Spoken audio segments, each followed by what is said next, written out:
Director tells me there has been a few problems. She says some of the poll workers from the past decided not to continue working because of the new voter ID law, but she said she was able to fill those slots in time. Now, at the polls, voters have mixed reviews about the new law.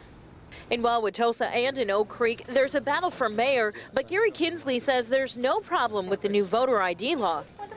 No good reason for anybody not to be able to get a ID card of some kind, even if they don't have a driver's license.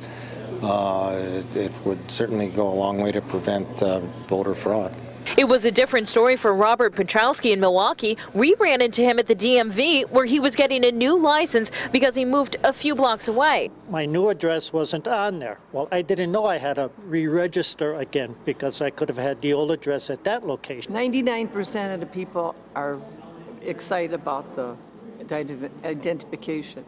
Joan Rossbach has been a poll worker for several years and says she feels good about the new voter ID law. I think it's absolutely. People have been asking for a number of years why we can't have, because you have to have an ID for everything.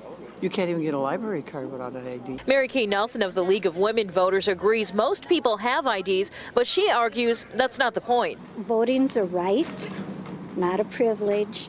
Getting on an airplane or cashing a check is a privilege. And for those who didn't have the right ID today, they can still vote on a provisional ballot, but they have to have their IDs to the municipal clerk by 4 p.m. on Friday. Now, if you still need an ID, you can get one for free. We have all the information on where you go to get that on our website at today's TMJ4.com. On your side in Milwaukee, Lacey Crisp, today's TMJ4.